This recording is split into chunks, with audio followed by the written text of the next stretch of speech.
My husband plays a voice memo on his phone while we're having coffee on a Saturday morning, the kitchen filled with morning light and the smell of toast, and he shrugs casually like it's nothing important, just background noise, something he stumbled across while scrolling. But the voice that comes through the speaker makes my entire body go cold. A woman speaking in measured tones about financial arrangements and medical considerations and future planning. Discussing me like I'm a problem that needs managing, like I'm an object that requires handling, and she's talking about my finances, my health records, my employment situation, using phrases like declining capacity and necessary intervention and protective measures, words that sound clinical and concerned but carry the weight of control. My husband is watching me with this careful, neutral expression, waiting for my reaction, and I realize he's testing me. Seeing if I'll recognize something, seeing if I know what this means, and my stomach drops because I do recognize something. I recognize everything, actually. I know exactly whose voice this is. I've heard it for 27 years, at dinner tables and holiday gatherings and weekend phone calls. I know the particular cadence, the way she pauses before delivering criticism, the tone she uses when she's being dangerous while sounding reasonable. And I look at my husband across our kitchen table. This man I've trusted for nearly 3 decades, and he has absolutely no idea that I know exactly who is speaking on that recording.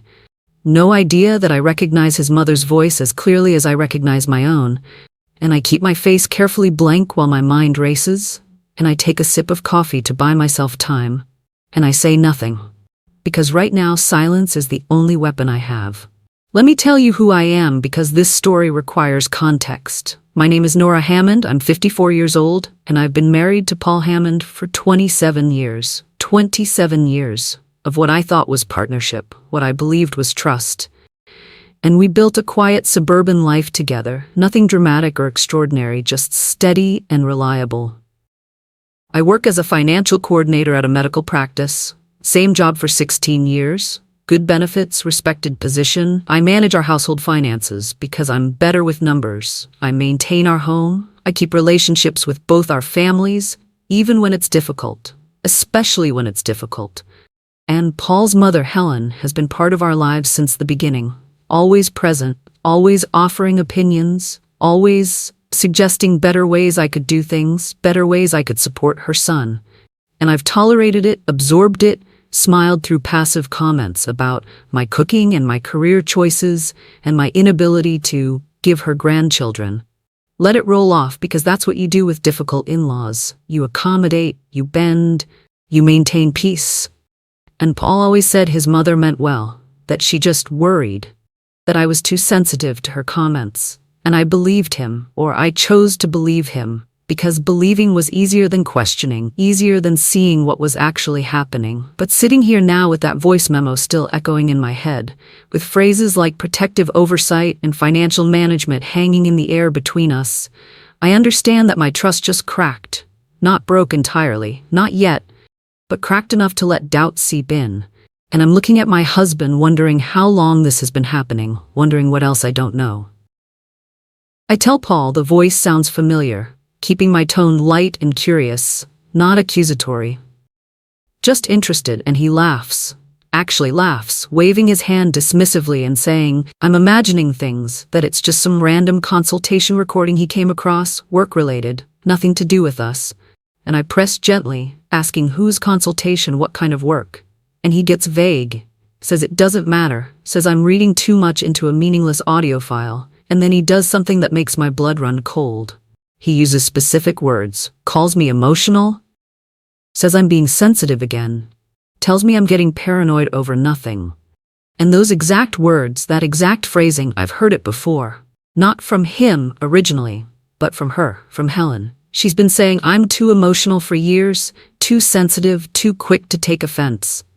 And hearing Paul use her language, her specific vocabulary, makes me realize he's been coached, that these aren't his words, they're hers, coming through his mouth. And I think about all the times over the years when he's dismissed my concerns using phrases that sounded slightly off, slightly foreign to how he normally speaks.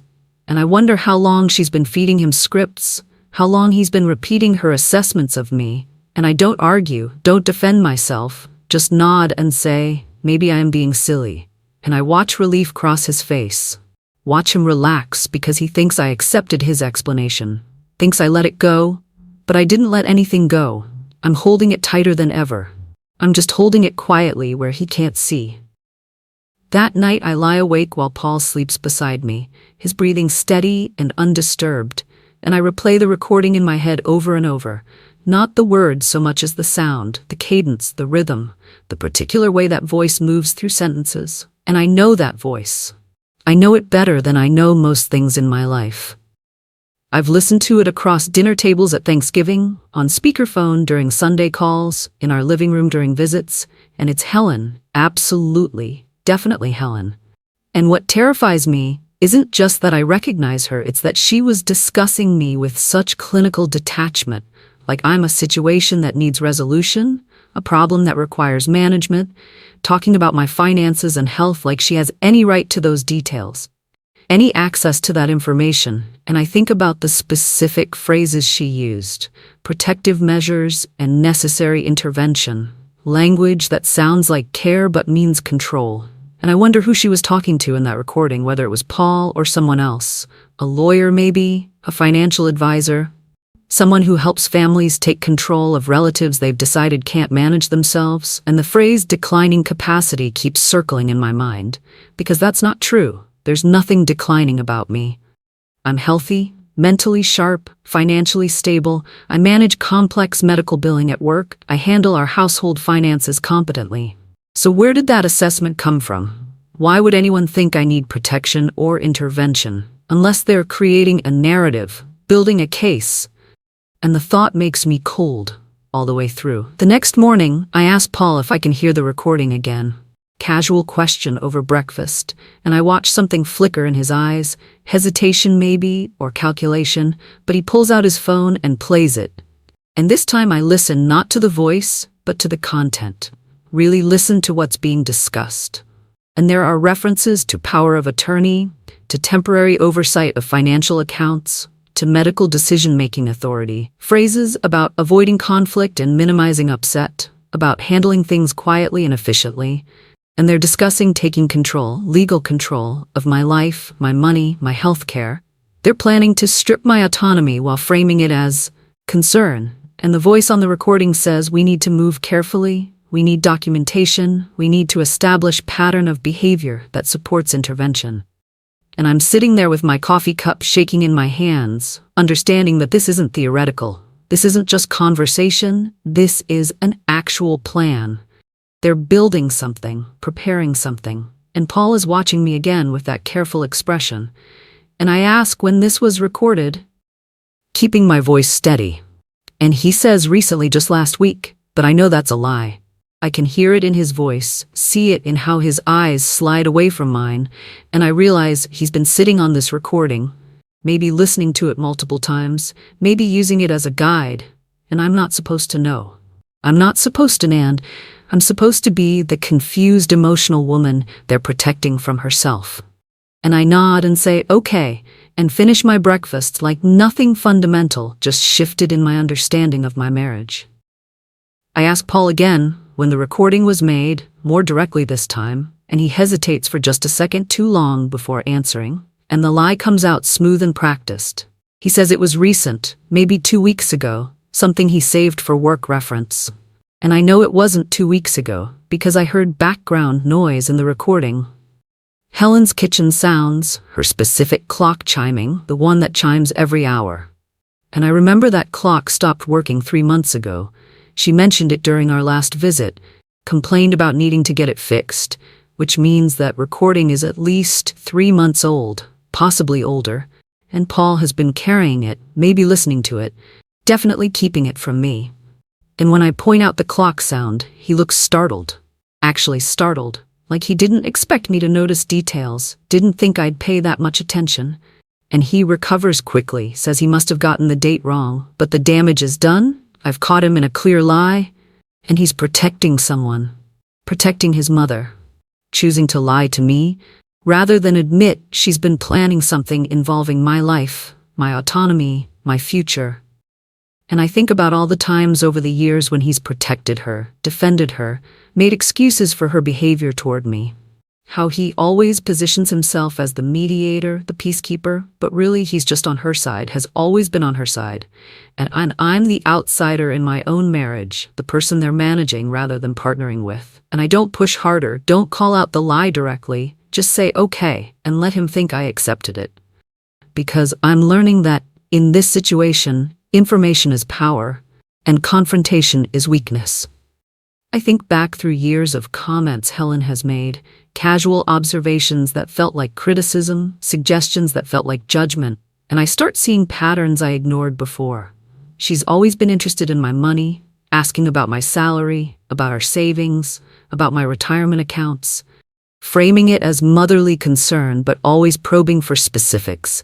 And she's commented on my job repeatedly, saying I work too much, that I seem stressed, that maybe I should consider something less demanding, something part-time, something that wouldn't require so much mental energy. And she's mentioned my stability in odd ways, asking if I've been feeling well, if I've been forgetting things, if I've been having trouble concentrating, questions that seemed random but now feel like she was planting seeds, establishing a narrative of decline that doesn't exist. And she's always told Paul he deserves better, not directly in front of me, but in comments I've overheard, conversations that stop when I enter rooms, suggestions that he's too patient with me, that he accommodates too much, that he could have married someone who made his life easier, someone more capable, someone less complicated. And I dismissed all of this as typical mother-in-law possessiveness, typical son favoritism. But what if it was more than that? What if it was groundwork, preparation for this moment? Years of comments designed to make everyone question my competence, my stability, my ability to manage my own life. And I think about how insidious it is, how patient, building a case brick by brick over decades. And I realize this wasn't sudden, this wasn't recent, this has been brewing for years. She's been working toward this for years. And nobody noticed because it was so gradual, so subtle, so wrapped in apparent concern. Paul leaves his phone on the kitchen counter while he showers, and I know I shouldn't look, but I do. My hands moving before my conscience can stop them. And it's unlocked, just sitting there, and I open his voice memos, and there's another recording, same voice, same clinical tone, different date, this one from 4 months ago. And I press play, keeping the volume low. And Helen is talking about establishing documentation, about getting me to sign things while I'm not paying attention, about the importance of witnesses, about making sure everything looks voluntary, making sure I appear to agree, and my hands start shaking so hard I almost drop the phone. Because this isn't concern, this is conspiracy, this is calculated takeover disguised as care. And there are 3 more recordings, 5 months back, 6 months back, 7 months back, a timeline of planning, a chronicle of preparation. And in the earliest one, Helen says we need to move slowly. We need to make sure she doesn't see this coming. We need her to trust us completely until everything is in place. And I'm standing in my own kitchen listening to my mother-in-law plot against me, listening to months of scheming. And Paul comes down the hallway, and I close the phone quickly, my heart pounding. And I'm setting it back on the counter when he walks in. And he doesn't notice, doesn't see that his phone was moved, doesn't realize I just discovered a timeline that changes everything. And I smile at him, pour him coffee, act completely normal while inside I'm screaming. And I understand now that this has been going on for months. That while I've been living my normal life, trusting my husband, tolerating his difficult mother, they've been building a cage around me, and I didn't see it coming. I don't confront Paul that day or the next or the one after that. I cook dinner, I ask about his work, I make normal conversation, I sleep beside him at night, and I let them both think I believe everything is fine. That I'm the oblivious, emotional woman they think I am. That I suspect nothing, understand nothing, see nothing. And staying quiet becomes the hardest thing I've ever done, because I want to scream, want to throw the evidence in his face, want to call Helen and tell her I know everything, but I don't. I stay silent, because silence is protection right now. Silence keeps me safe while I figure out my next move. And I watch Paul carefully, notice how he checks his phone frequently, how he takes calls in the other room, how he meets his mother for lunch twice in 1 week when he usually sees her once a month. And I realize something is accelerating. Something is happening soon. They're moving toward whatever they've been planning, and my silence becomes strategic, becomes camouflage. If they think I'm unaware, then they'll continue talking freely. They'll continue leaving evidence. They'll get sloppy because they're confident, and confidence creates mistakes. And I need them to make mistakes because right now I don't have enough. I have recordings that prove they're planning something, but I need to know exactly what. Need to know the full scope. Need to understand every detail before I can defend myself effectively. So I smile and cook and pretend and wait, and every day Paul looks relieved that I'm not asking questions, that I've stopped being curious about that recording.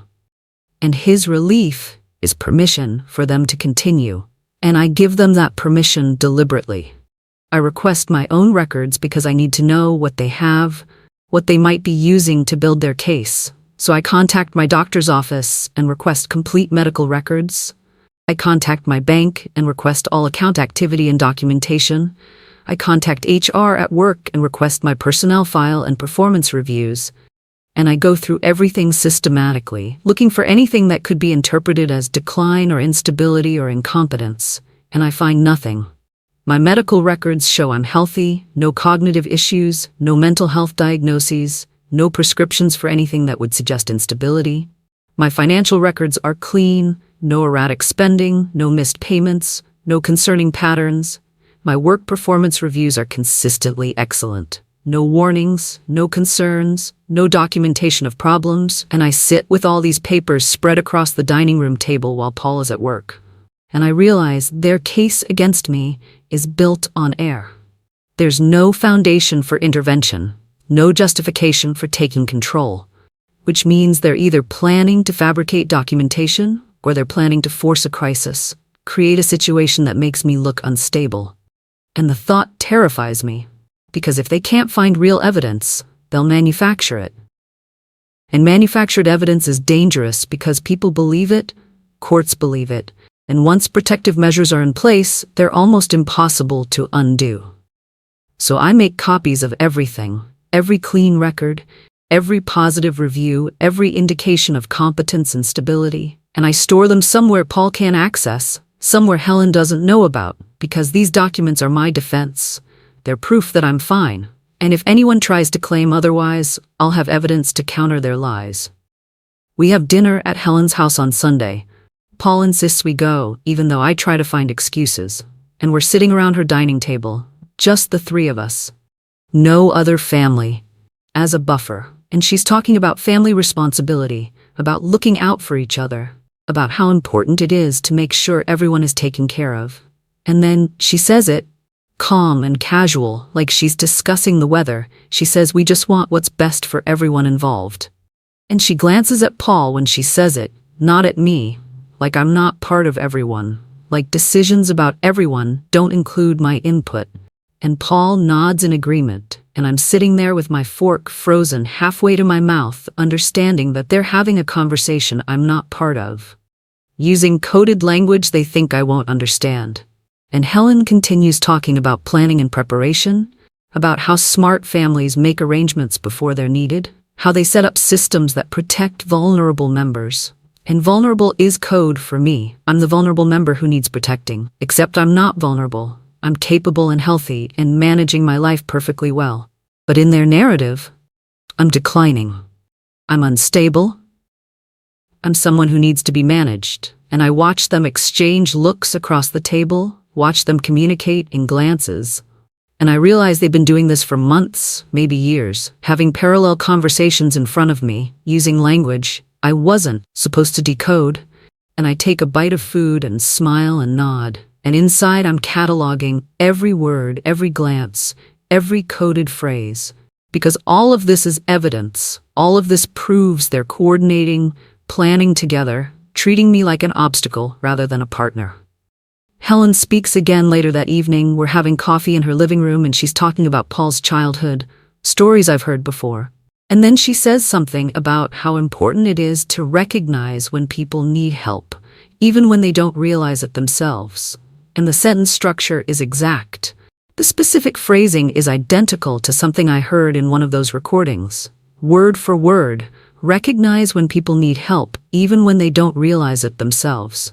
And my hands shake and I nearly drop my coffee cup. Because this isn't coincidence, this is confirmation. This is Helen revealing herself accidentally, or maybe deliberately, testing to see if I'll react, seeing if I recognize her own words coming back around. And I force my hands steady and I smile at her, keeping my face calm and pleasant. But inside everything is screaming, because I know with absolute certainty that she's the voice on those recordings. I knew it before, but now I'm certain. And she's looking at me with this odd expression, calculating, measuring, and I realize she's trying to gauge whether I've made the connection, whether I understand what she's really saying. And I give her nothing, no recognition, no fear, just polite attention. And I see disappointment flicker across her face because she wanted a reaction, wanted to see me squirm, wanted the satisfaction of knowing I'm afraid, but I don't give it to her. I just nod and say that's true. Helping people is important. And I change the subject smoothly.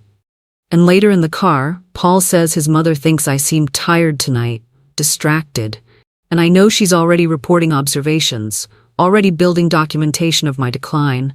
And I say I'm fine, just a long week, and he accepts that.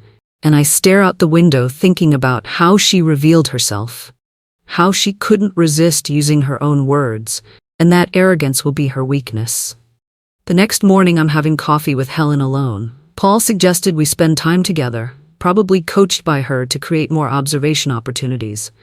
And we're sitting in her kitchen and I mention something casually, a phrase about recognizing when intervention becomes necessary, exact words from one of the recordings. And I watch her carefully, watch for any reaction.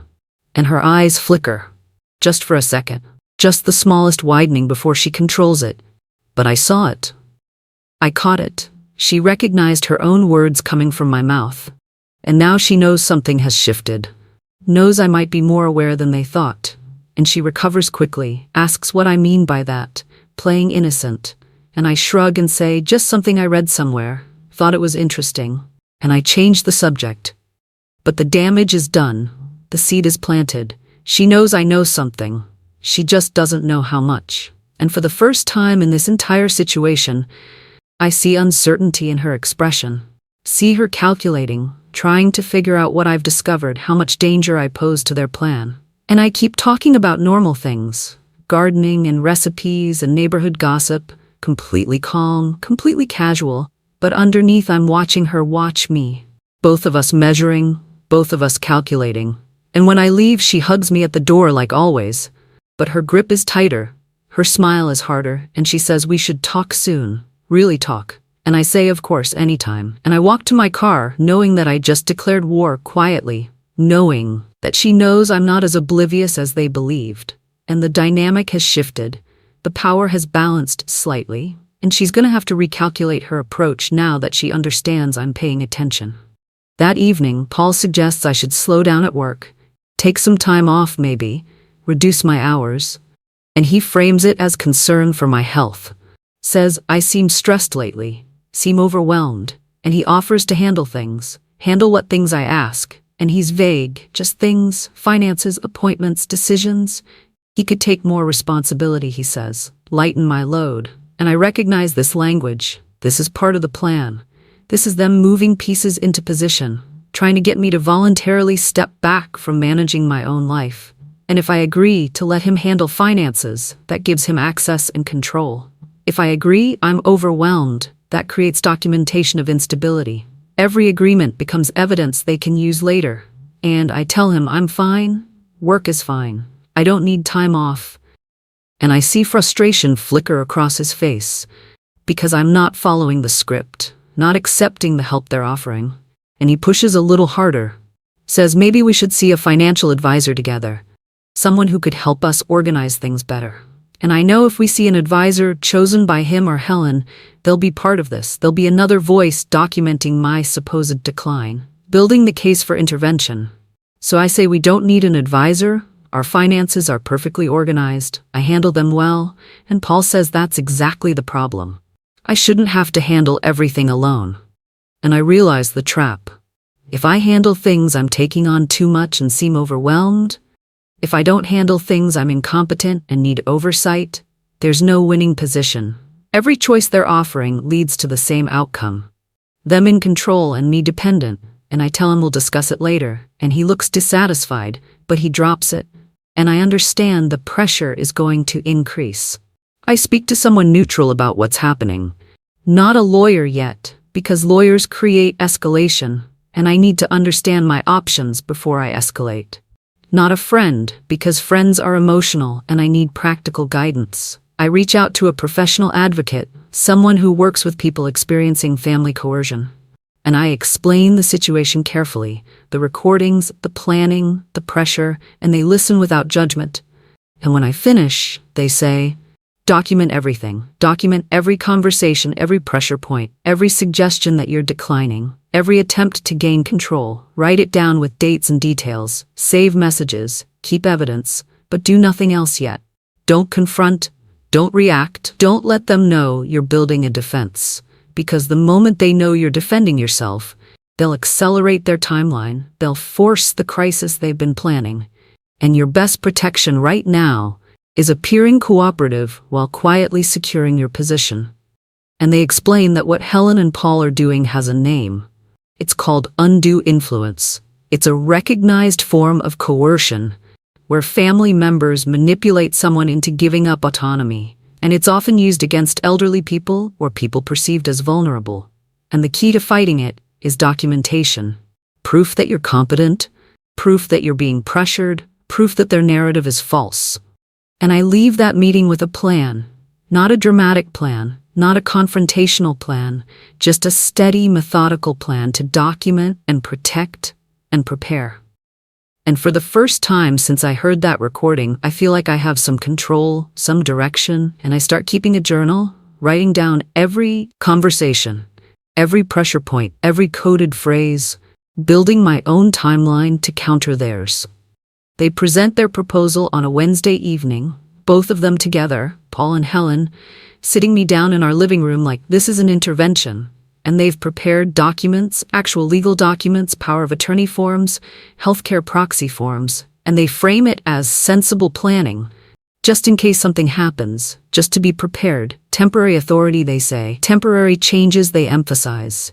And Helen does most of the talking, explaining how responsible families prepare for emergencies, how these documents protect me, ensure I'm taken care of if something goes wrong, and Paul nods along, backing her up. And they're both so calm, so reasonable, so concerned.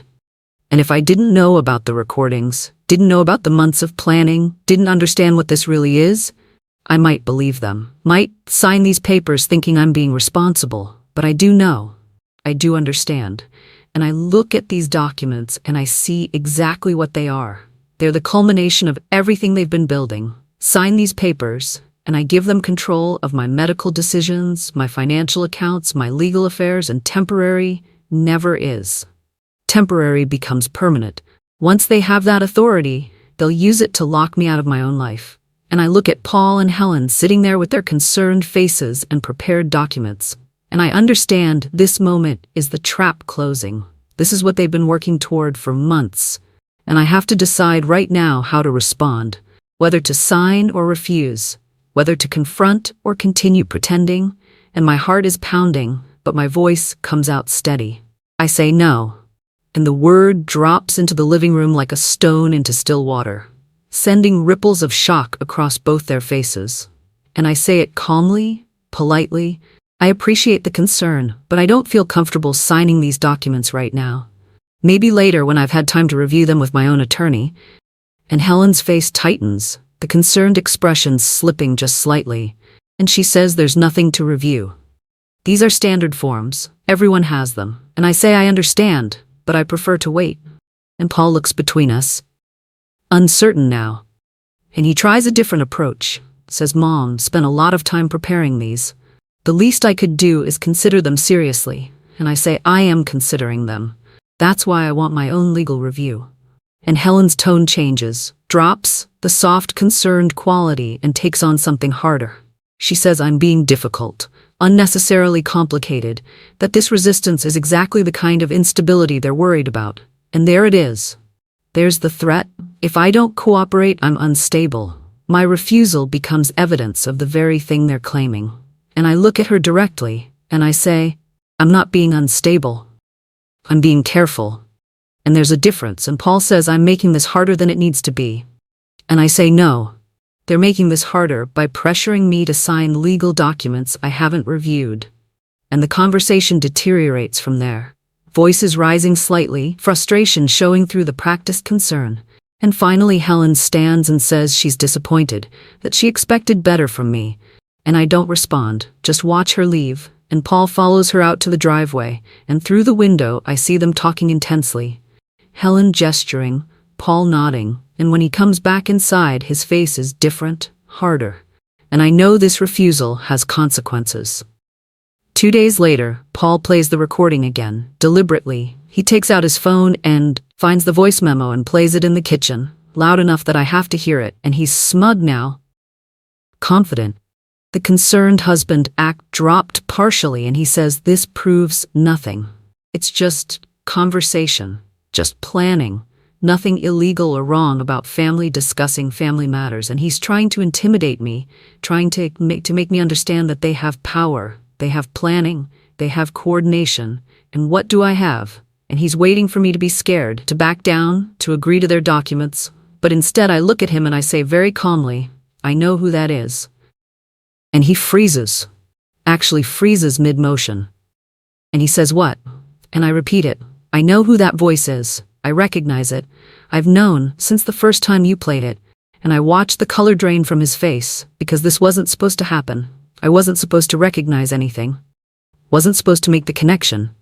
I was supposed to be the confused, emotional woman who didn't understand what was happening around her.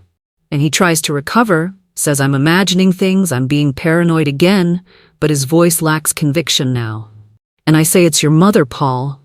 That's Helen talking about me. About taking control of my life, about power of attorney and intervention. And I ask him how long they've been planning this, and he doesn't answer, just stares at me. And I realize this moment is different.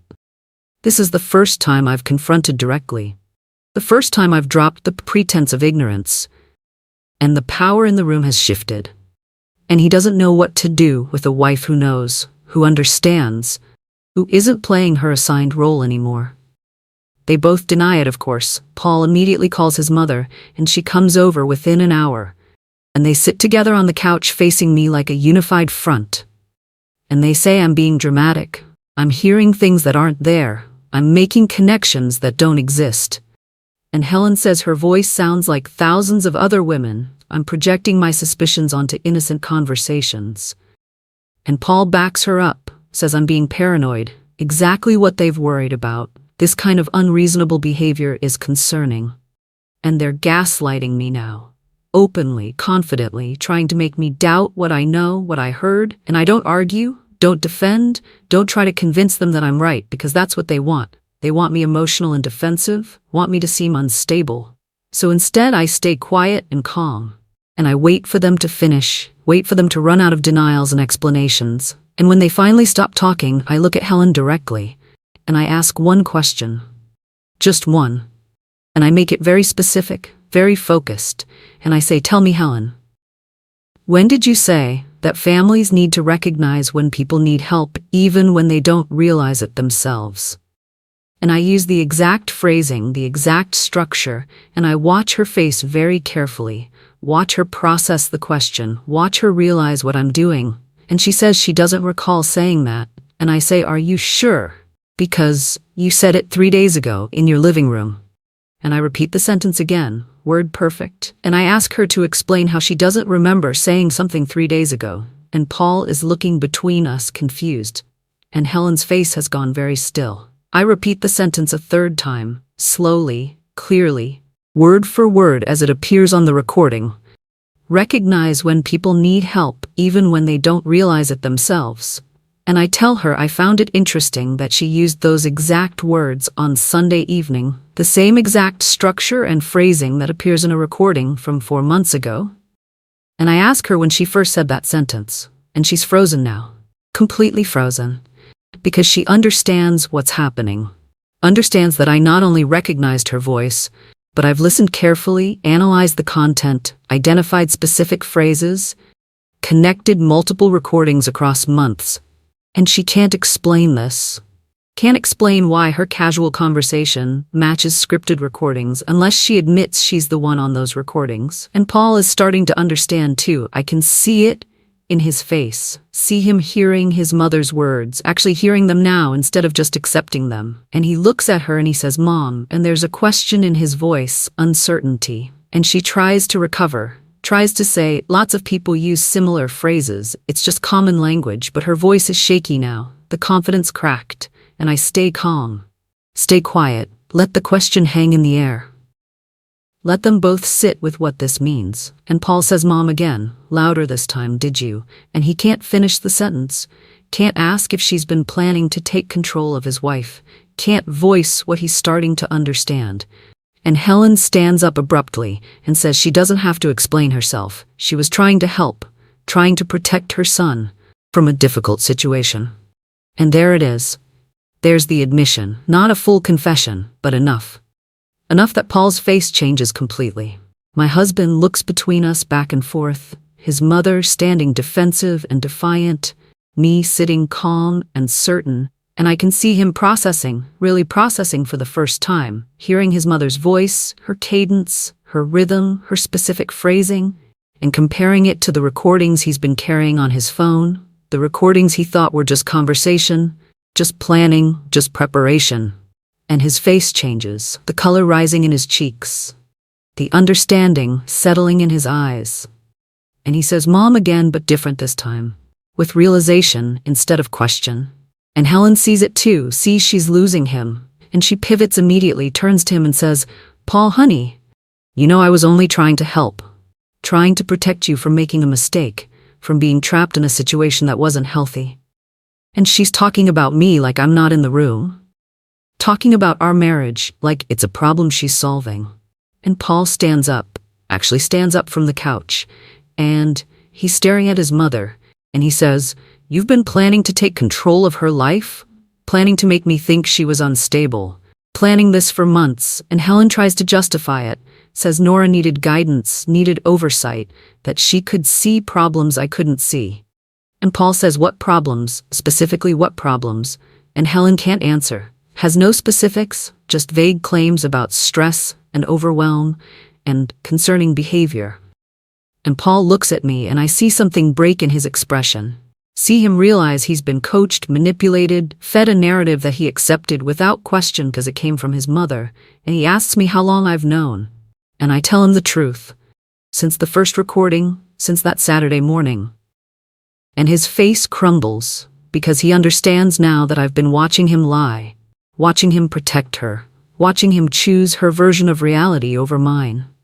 The story unravels quickly after that, like pulling one thread and watching everything come apart. Paul starts asking questions his mother can't answer well. When did you make those recordings? Who were you talking to? What was the actual plan? And Helen tries to maintain control, but she's defensive now, caught, and she admits there were conversations with an attorney about protective arrangements. Admits she researched power of attorney procedures, admits she thought it would be better for everyone if she and Paul had more oversight of my decisions, for my own good, she keeps saying, for my protection. And Paul asks what I needed protection from. And Helen says things like financial stress and work pressure and potential mistakes, completely vague, completely unsubstantiated. And I finally speak up, and I ask Helen to explain which financial mistakes specifically. And she can't.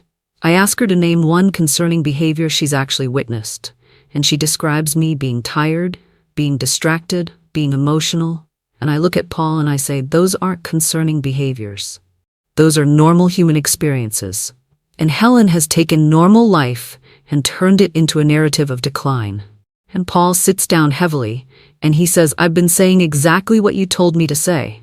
Using your words, your phrases, calling her emotional and sensitive and paranoid. And Helen says she was just giving him perspective, helping him see clearly. And Paul says, no, you were coaching me to doubt my wife, to see problems that don't exist, to participate in taking away her autonomy. And I watch him understand the full scope of what almost happened. How close we came to me signing those documents, how completely his mother manipulated both of us. And he looks at me and he says, "I'm so sorry." And I don't know if sorry is enough, but I nod because at least he finally sees it. I don't yell at either of them, don't cry, don't threaten. I just take action. Calm, systematic action. I inform Paul that I'm changing certain accounts to require two-person authorization, meaning he can't access them alone anymore. I separate our finances into protected structures that require my explicit approval for any changes. I set up alerts and notifications so I'll know immediately if anyone tries to access my medical records or financial accounts. And I put all of this in writing, documented boundaries that create legal protection. And I tell Helen she's no longer welcome in our home until further notice, that I need space and distance, and I'll consider rebuilding relationship when I'm ready, but only on terms that include respect for my autonomy. And Helen tries to argue, says I'm being vindictive, says she only wanted to help, and I cut her off. And I say helping doesn't involve secretly recording planning sessions about taking control of someone's life. Helping doesn't involve coaching someone's spouse to doubt them. Helping doesn't involve building a false narrative of decline. And I tell her what she did wasn't help. It was manipulation. It was coercion. And it was potentially illegal, depending on how far she would have taken it. And she loses influence overnight, completely. Paul refuses to take her calls for 3 days, refuses to see her, and when he finally does speak to her, he tells her she violated our trust, violated our marriage, violated basic respect, and their relationship is different now, damaged, maybe permanently. And I watch all of this happen with quiet satisfaction, because the boundaries I should have set years ago are finally in place. And they're in place because I documented everything, stayed calm, gathered evidence, and waited for the right moment to act. Helen reaches out 3 weeks later, asking to talk as family, sending a long email about how she's sorry for any misunderstanding, how she only ever wanted what was best for me, how family means loving each other through difficulties, and she frames everything as concern that got out of hand, as worry that went too far, and she wants to meet, wants to explain, wants me to understand that her intentions were pure, even if her methods were flawed. And I read the email twice, and I think about responding, about explaining exactly why what she did was so damaging, about making her understand the violation of being discussed like an incompetent, being planned around like an object, having my husband coached to doubt me. But then I realize she already knows all of this. She knows what she did. She knows it was wrong. And this email isn't apology, it's another attempt at control, another way to reframe the narrative, to make herself the misunderstood helper instead of the manipulative schemer. And some conversations aren't worth having because they require the other person to be willing to hear truth. And Helen has shown repeatedly that she only hears what serves her purposes. So I don't respond. I archive the email without answering. And when Paul asks if I'm going to reply, I say no. Some things don't deserve response. And he looks sad, but he doesn't push. And Helen sends 2 more emails over the following month, each one escalating from apologetic to hurt to angry. And I don't respond to any of them. And eventually they stop coming, and the silence between us becomes permanent. And I'm okay with that, because not every relationship needs to be repaired. Sometimes the healthy choice is distance, is boundaries, is protecting yourself from people who've proven they'll harm you given the opportunity. I finished this story sitting in my living room 6 months after that first recording, 6 months after my husband played a voice memo and said it meant nothing, 6 months after I recognized his mother's voice plotting to take control of my life. And I look at what remains. Now, I'm Nora Hammond, still 54, still married to Paul, though that marriage looks different now. Looks careful and conditional, and rebuilt slowly, with new boundaries and difficult conversations and ongoing work to restore trust that may never fully return. And Helen is out of our daily lives, kept at careful distance, her influence removed, her access to our decisions eliminated.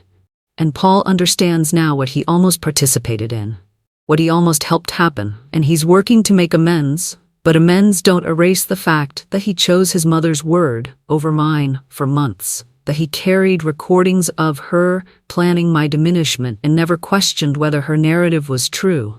And our marriage survived, but it's changed, permanently altered by understanding that partnership has limits, that trust can be weaponized, that family loyalty can become family harm.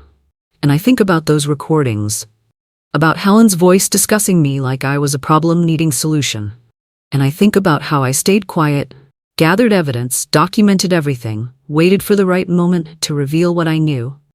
And my restraint saved me, because if I'd confronted immediately, they would have accelerated their timeline, forced a crisis, made me look exactly as unstable as their narrative claimed.